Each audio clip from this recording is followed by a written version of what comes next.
Akıl Bakdadı kanalında sizə haqq gəldik.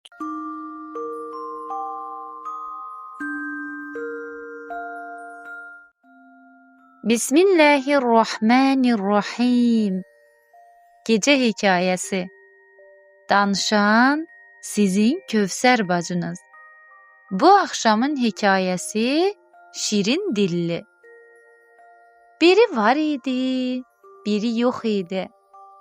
Böyük və yaşıl bir meşədə balaca bir bülbül yaşayırdı.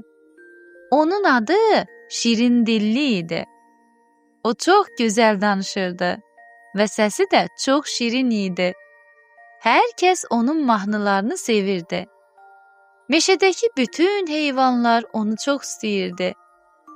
Amma ən çox valideynləri onu sevirdi. Bir gün şirin dilli dostu ilə oynayırdı. Dostu onun oyuncağını götürdü və ona pis sözlər dedi. Şirin dilli çox narahat oldu və ağlamağa başladı.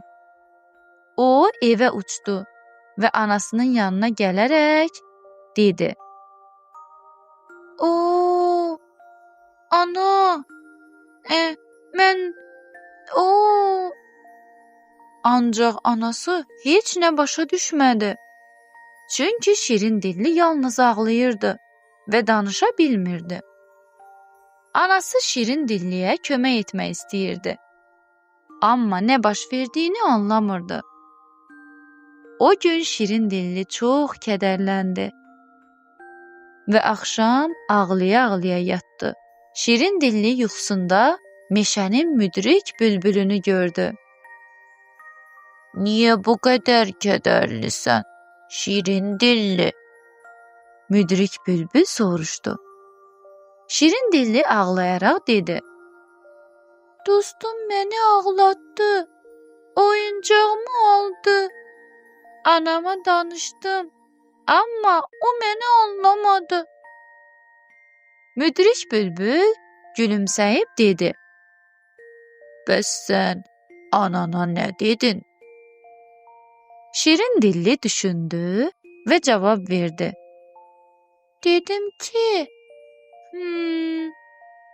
amma mən sadəcə ağladım."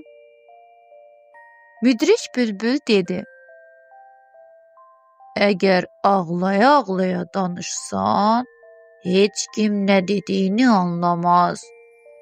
Əvvəlcə biraz sakitləş, sonra danış və problemini izah et." Şirin dilli yuxudan oyandı və bu sözləri xatırladı. Səhər şirin dilli yenə də kədərli idi. O yenə anasının yanına gedib ağlamaq istəyirdi. Amma yuxuda eşitdiyi sözləri xatırladı. Dərindən bir nəfəs aldı və ağlamağını sakitləşdirdi. Sonra sakitcə anasına dedi: "Ana, dünən dostum oyuncağımı aldı və mənə pis söz dedi. Nə edim?" Anası bu dəfə hər şeyi anladı. O, şirin dillini qucaqladı və ona məsləhət verdi. Şirin dilli çox sevindi. Çünki anası onun problemini başa düşdü və ona kömək etdi. O göyə baxdı və müdrik bülbülə təşəkkür etdi. Bundan sonra o həmişə sakit danışdı və hər kəs ona kömək etdi. O meşənin həmişəlik şirin dilli quşu oldu. Bəli, əziz balalar, ağlaya-ağlaya danışmaq problemi həll etməyə kömək etmir.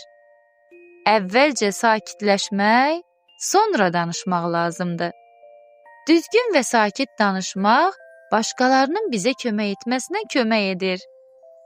Siz necə, əziz balalar? Əvvəlcə sakitləşib, sonra danışa bilirsinizmi? Bugünkü nağılımız bu qədər, dostlar. İnşallah bu nağılımızla bağlı da çəkdiyiniz şəkilləri səbirsizliklə gözləyəcəm. İndi isə sağollaşmaq vaxtıdır. Gecəniz xeyrə qalsın. Yuxunuz şirin olsun, əziz gül balalar.